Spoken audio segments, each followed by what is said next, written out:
Hey everyone, Eric Watson here, freelance writer, player of games, writer of words, recorder of videos, and tabletop role-playing aficionado. Welcome to our DM's Guild review, my written and video series. We take a look at the adventures and supplemental material at the Dungeon Masters Guild website. This video will be reviewing the horror mini-adventure Manor of Dread, designed by Phil Weasley, Sebastian and Walter Srebalus for Dungeons & Dragons 5th edition. A review copy has been provided for the purposes of this review. If you enjoy my content, consider using my affiliate links if you're online shopping and supporting me via patreon.com/roguewatson. I feel like at this point, the haunted manor is becoming its own subgenre of a dungeon crawl. And it's unfortunate that I'm reviewing this right after I reviewed the Van Richten's Guide to Ravenloft, which came with a haunted manor dungeon crawl, a very good one that was extremely long. It was not designed as a one-shot, a huge multi-session, all kinds of stuff going on, like multiple storylines, huge backstories, and all of that. So that really raised the bar when it came to that subgenre. And it just feels like it's a horror in general is a common theme to use for tabletop role playing games. It's an easy thing to tap into.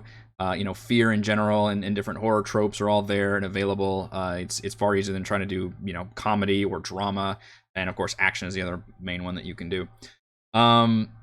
And the House of Lament was a very, very good one because it was so long and so involved. Manor of Dread is kind of on the other end of the spectrum in that it is very short and relatively straightforward in terms of its storytelling. Now, I think it still does a really good job with the pieces that it has, minus maybe one big caveat in that I think the final boss is a bit underdeveloped, and I think it could have used a few more, and that's partly why I mentioned that it's a little too short and straightforward. I think it could have used a little bit more development along the way. It has a really good adventure background that's got paragraphs and paragraphs of information about what has happened here, which is useful for the DM. But then during the adventure, I'm always looking to see, okay, how is any of this information actually conveyed to the players? Is there, journals that they're finding, or is there, illusory scenes that play like a little blast from the past kind of a thing? And in this case, it has a few of those, but none of them really involve the actual main boss, which I appreciate that the twist here is that, it's a very classic, like, family. One of them is evil and killed the rest kind of a thing. But in this case, it's actually the mom that is the evil one that killed everybody and experimented and did all that. So that's kind of a nice little twist there. The bummer is it then doesn't really develop that boss character at all. She's just kind of waiting for the players to come and take her out. In terms of the layout and design, it is absolutely gorgeous. I love the way that this book is put together, and we also get original illustrations. A lot of them are like little keys in books, but then further on, which I'll show you as we go into the story, are like full color illustrations of characters, or in one case, a baby that's got some stuff going on, which is very interesting. And we do get a full color map with grid and gridless versions and player and DM versions. I'll have a separate picture I'll have to pull up for that because it is not embedded in the PDF, but a huge thumbs up to that. It's not the most gorgeous map design. It looks like something you might make in Roll20 and just kind of take a screenshot of that, but honestly, fine, that works. Like if you're at least putting that much effort into it, not only as a DM I can see like room to room how everything's put together, but I could actually use that to play on with my people on a virtual tabletop, so that's a huge benefit. This is a mini adventure, and I'm classifying it as such because I think you could run it as a one-shot, even though it is kind of combat heavy for a horror adventure, which isn't a bad thing at all. In fact, that's probably one of my favorite subgenres of horror is the action-horror, which is like Aliens compared to Alien.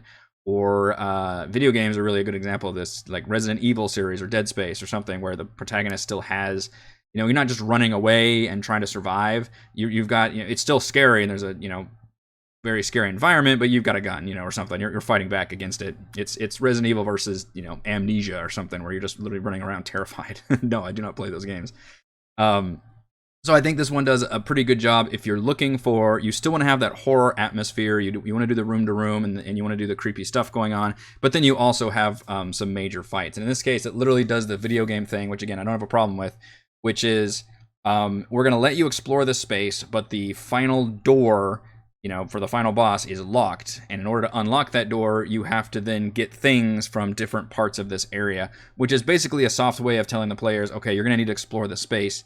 It could be by chance you end up going to those places first, getting those keys, and they're literally keys in this case, and unlocking the door. That's fine, but we're still going to make you explore the area without necessarily having... So it's a better way of doing it than just putting, room A, room B, room C, so you're not just going through linearly. You still get that non-linear adventuring and dungeon crawling that checks off that exploration box pretty well. But it does make it so one of the biggest problems with non-linear dungeon designs is how do you stop the players from beelining right to the final, boss and just kind of ending things in a very weird pacing. So I think that does a pretty good job. This one is also designed for slightly higher levels than we usually see horror adventures for. Obviously, it is easier to do horror the lower level your players are because they're just weaker. They've got less tools. They are just more prone to danger at that point. Like, the higher levels the players get, the more difficult it is to actually do horror. And yes, part of horror is your players buying into it and doing the role-playing thing and actually role-playing it being afraid, but D&D is also a huge power fantasy in a lot of ways, to where at some point you are so much stronger than the average person that, you can't really run traditional horror almost anyway. It's not like you're a scared teenager running around. You are... a video game hero. You've got your weapons, you've got your disposal. Like, yes, scary things can happen, but how do you respond to that? Well, I'm just going to attack them. And I think this does a pretty good compromise by giving you those bigger threats to fight. So in this case, it is designed for an average party level of 5 at level 6, and it does include those very handy, what are they called, APLs, average party level adjustments for each encounter. All the way from 3 to 4 who are significantly lower level than level 6, up to like a 6 and 7 party, which is higher than level 6. So it does, and usually it's like, okay, give the enemy more hit points or something. It's not like a huge complicated way of adjusting these things. So the adventure begins with the players either on a rescue mission to save someone who has gone missing in a manor that is surrounded by mists, which is so funny that we just did the Ravenloft thing. And again, this came out like in October of 2020, I believe, and uses basically the same thing. It's the mists of Ravenloft, although in this case it's the mists surrounding this manor that, keep it into a demiplane. But it's just so funny reading this literally right after I just learned about how the mists work and all the Ravenloft stuff from reading that review. So I feel more informed about it, but also having read a really good manor, haunted manor adventure, and then going into this one, I had to, you can't help but compare the two. And I do think this one does things very well, and I like the formatting and everything, but I just think it's a little underdeveloped and a little too short.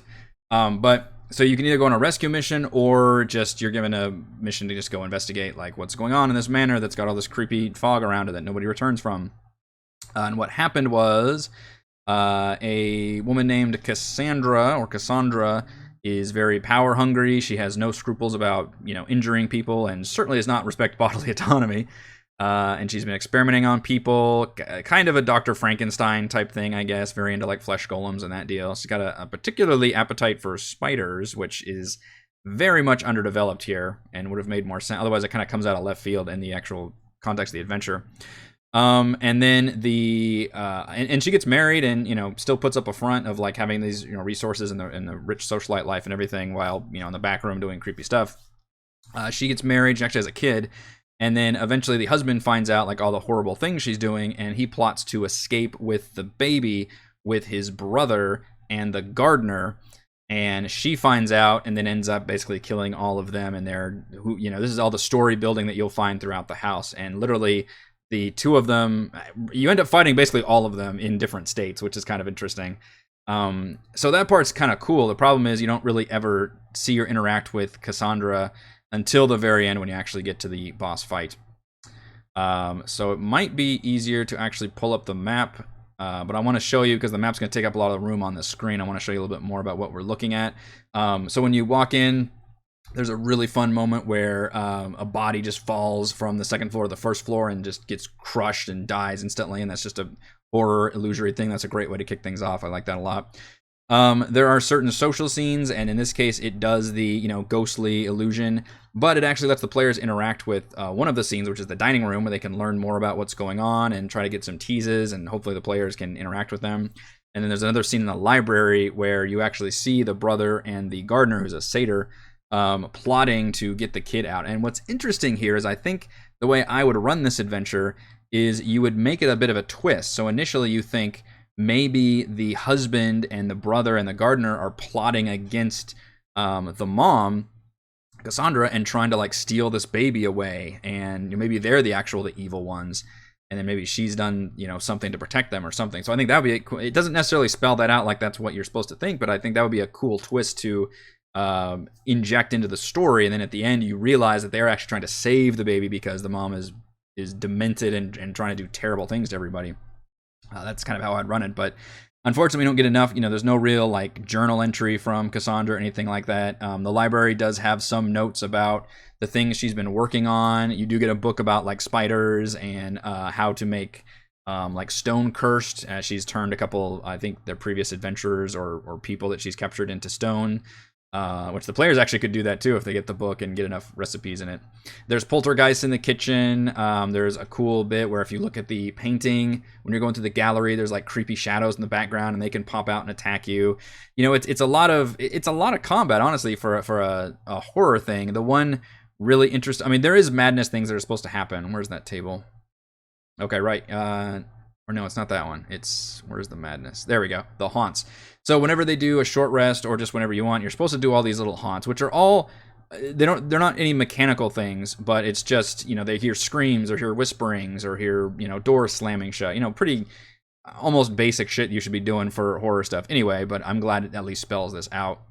And there's only one real room that's does an interesting horror trope thing, which is there's a mirror in the guest room that you come across, and of course you look in the mirror and your character's face just melts like Raiders of the Lost Ark style, and you have to, I believe, roll for a save, or you become afflicted with a long-term madness or a malady of horror in this case, which are all various afflictions.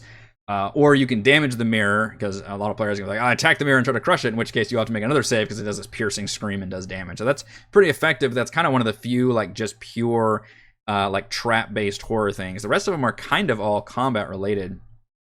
So let's go ahead and pull up the map so you can get a better idea of what this looks like. So this is the Manor of Dread. So this is the map that is the gridded DM version of the map. So we can see, and I'm trying to do my overlay on, you're not going to see my mouse though because I believe it's over it. So you walk in 1A, that's when the body falls. You've got the dining room in room 3, the kitchen in room 4, that gallery with the statues and the painting in room 6, the library in room 7, which again, that library has that interesting other illusory scene where you see the brother and the satyr kind of plotting, and the important thing is they take 2 keys out of a certain book, and then once the scene is over, the players can check, and sure enough, those keys are still missing. So what you're supposed to realize here is that once you get up to the master bedroom on the 2nd floor, which is there in room 13, that door is magically locked. It is sealed, anti-magic field, everything, DM magic basically, and you cannot open this door until you have these 2 keys. And it's supposed to click for you, at least once you hit the library, or once you just stumble upon one of these 2 boss areas. You basically have to fight 2 mini-bosses and one for each key. Which is, a very video game-ass thing to do, but I don't mind that, if you're running a more action horror adventure. The first one is in room 8, which is the greenhouse, which has a corpse flower. Now, I wasn't familiar with this monster, and I looked it up, and corpse flower is pretty freaking cool. It's a CR8, really nasty-looking plant creature that has all these bodies inside of it. And as a bonus action, it can either use those bodies to heal itself or spawn or animate a zombie around it. And then it has like this auto like incapacitating stench. Like it really is like a mini boss fight. And again, this is designed for a team of players around level 6. So using a CR8, that's a pretty good little boss fight there. And that's only one of them. The other one, and by the way, the corpse flower destroyed the satyr, who is the gardener. So obviously you'll find the key there. And then the second one, the brother was captured and turned into a 4-armed flesh golem, which is this really scary, frightening. Basically it uses the flesh golem stat, but with kind of that one stat from Tomb of Annihilation where the 4-armed gargoyles. Basically they used to attack 4 times and a little bit more stronger. So another boss battle when you just open that door and fight that guy, and of course you'll see the key in that room. So it's a very much like, okay, we need to defeat the things, get the keys, and unlock it. But I don't mind it because those 2 boss fights are kind of cool, And more importantly, it requires the players to explore as much of the manor as possible. Because if you look on the greenhouse is in room 8, kind of on the first floor on the right side, and then where the golem is in room 10, which is on the second floor on the left side. So really good way of letting your players explore.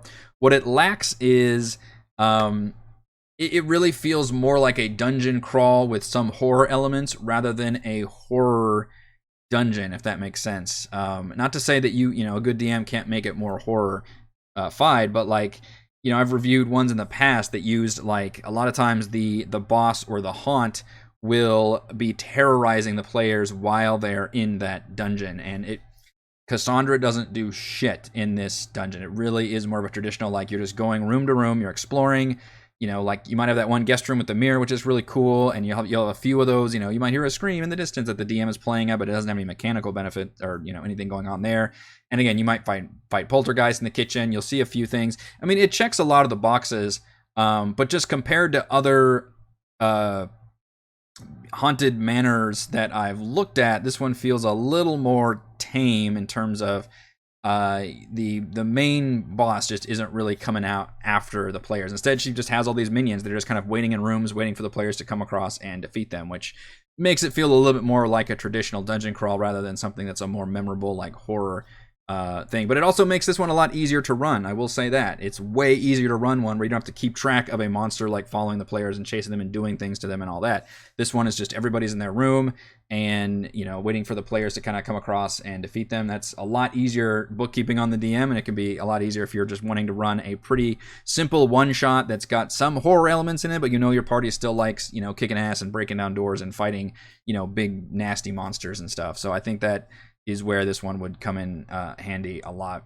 I'll go ahead and lose the map for a second so you can see what's going on here. So this one this is part of the problem with the underdeveloped boss, in that, okay, she's experimenting on people, which there's a fun scene where if you get into the storage room beyond the kitchen, you can open the, like, ale barrels and you'll see just piles of bones and salt. Like, obviously she's, like, feeding them to people and just, like, getting rid of the bodies and all that. It's all very kind of creepy, and there's a lot of that good environmental storytelling, but you still don't realize, okay, what is her deal with, like, spiders, and what is she doing to this baby? So when you go into the room, you've defeated the mini bosses, you walk into the bedroom, and there's a baby crying in the crib. That's very creepy, first of all, because you just fought all this creepy shit. It's all haunted. You hear a baby cry, everybody's gonna be on a high alert.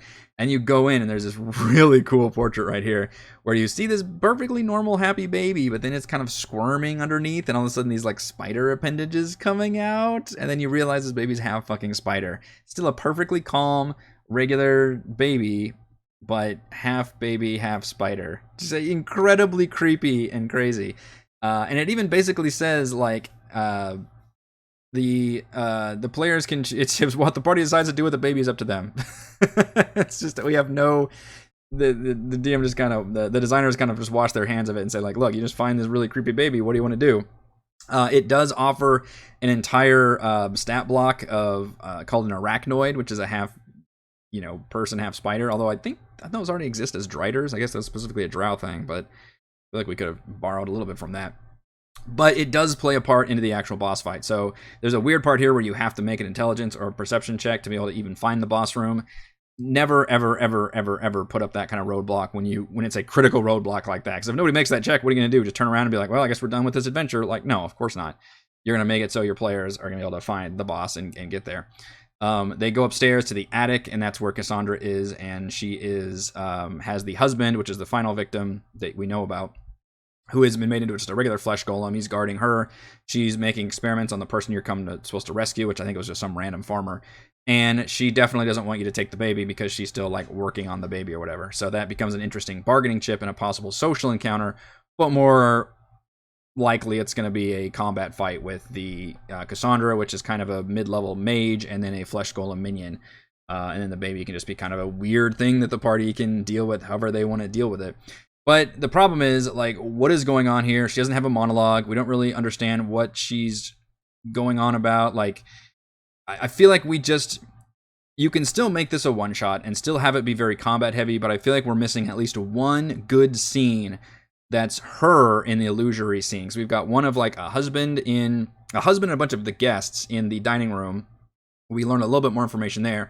And then you've got the critical scene in the library where you hear about the brother and the satyr kind of plotting against the Cassandra, but then we don't get anything from her. We don't learn anything about what is she doing, what is her purpose, like what is her motivation, why is she, I feel like if at least we've seen like a journal entry somewhere that was like, oh, I love just wanting to do making people into spiders. Like, I don't, some kind of motivation that I think would have gone a long way. Otherwise, it really just kind of comes out of the left field in terms of why is this person doing this, and why is this baby like a half spider? Like, you just have a lot of weird questions, and maybe your group doesn't care and you just want to keep fighting because there's just weird shit happening. But I feel like we're missing like one critical like sequence or journal entry or some kind of story beat in there that would really help close the gap and make this a lot more sense. And it could be just a simple journal thing about like, oh, I've almost perfected my work, and soon everybody will be half spider or something. It can be kind of stupid, but it doesn't matter. Like, you're just trying to write this thing home. And that's pretty much the adventure. It's got those adjusted levels where you can adjust the hit points on different creatures. In the case of the corpse flower, it's like how many corpses it's got, because it can use its bonus actions to do things. The flesh golem is given a unique stat block, because it's that four-armed flesh golem, which this artwork's a little more goofier than I expected. I expected just a flesh golem with 2 more arms, but I guess it could be just a hideous mass-looking thing. Cassandra's got her own stat block. We do have a handout for the note that has been intercepted by Cassandra, which is why she knows that her husband and brother and his brother are plotting against her. So that's why she's captured everybody and killed them. And then we get a bunch of stats for the Arachnoid. Specifically, it says if you wanted this baby to join the party and then have that baby grow up and have it be like this half spider ally, I guess, which is, that's kind of cool that it's there, but I feel like some parties would just take the dagger and stab the baby. I don't know, would you? That's a good question. Would you stab the half spider baby? I'm not a big fan of spiders, so that would be a moral quandary for me, for sure. All right, let's go over my pros and cons for the Manor of Dread. Pro, beautiful layout with original illustrations. Absolutely gorgeous looking product. I love this like embroidery that covers it. The background. I know I've complained in the past about font that's too tiny, and this one is the opposite. This one is, or not the opposite, but it's perfectly sized font, which is a weird compliment to give, but it did not strain my aging eyes in one bit, and I love this original artwork that's used. I would have loved to get a little bit more of this, but what's there is very, very nice. Pro, average party level adjustments for each encounter. That is always very helpful to have, especially when it has a lot of fights like this, and you've got level 6 with a big range in there. I think it says it scales from 5 to 7, so kind of anywhere solidly tier 2, but that's helpful. Pro, 2 memorable mini boss fights, including a corpse flower. I just like that corpse flower a lot, but a lot of combat if your players are into that, especially big combat encounters with literally, the corpse flower and the four-armed flesh golem, they're only 1 each, but they are strong enough where they could, I think it's balanced where there's only 1 of them. And then you also have Cassandra at the end, and there's probably not going to be any long rests here because it's a haunted manor, so very, very combat heavy if your players are into that. And Pro, full color grid and gridless player, full color map with grid and gridless versions and player and DM versions. Super thumbs up to the map. No, it's not the best gorgeous art style, but it gets the job done, which is basically what I'm looking for. Cons, I tried to wrap all my problems with the story up in one con, which is that I think the story is overall a bit too short and straightforward, and the final boss is underdeveloped. I like the idea of having to get the keys to unlock the final area, and fighting the mini bosses to get to that area, but I just wish at some point we learned more about Cassandra, and even mention the fact that like she's aware of the players like while they're in their manor the whole time, but she doesn't do anything. She's just still doing her thing, where she's just guarded by that golem and just kind of waiting for the players to do things. It's just too passive, especially for horror, which is the greatest opportunity to have an active villain like messing with your players the whole time. And no, she's not like a ghost or something that can easily do that, but I don't know if she had something where like a room sealed up and a saw type environment happened where the players have to get through it. Like even one of those would have gone a long way to making that boss a little bit more active and trying to just learn more about her too. Having some kind of journal entry or one of those illusory backstory things that we got to learn more about her and her motivations and why she wants to turn people into half spiders. Like that would be helpful as well. Final verdict, as Haunted Manor Dungeon Crawl is becoming a well-worn subgenre, Manor of Dread effectively injects some deliciously nasty boss battles amidst the horror. Thank you to everyone for watching this video review. You can see my written review at roguewatson.com. You can watch more reviews and follow our own D&D adventures here on my YouTube channel. You can support my work at patreon.com/roguewatson. Shouts to Platinum patrons Joe, Will, Time Dancer, Manuel, Wizard Princess, Christopher, Thomas, Captain Mike, Adam, Aiden, Instant Lose, Smog, and Roger. And Gold patrons RPG Papercrafts, Charming Grenade, Pretty Boy, and Yuma, Marcos, David Vicente, Gilberto, Dead Lizard, Lion, Sam, Rosh, Limpy Spuds, Jerome, Fatboy 619, Scalinia, Nick, Party Butterpants, Blood, Angel, Veronis, Baboon, Sean, AK, Cert 2B, Nathan, and Fast Like a Tortoise. Thank you all very much for your support.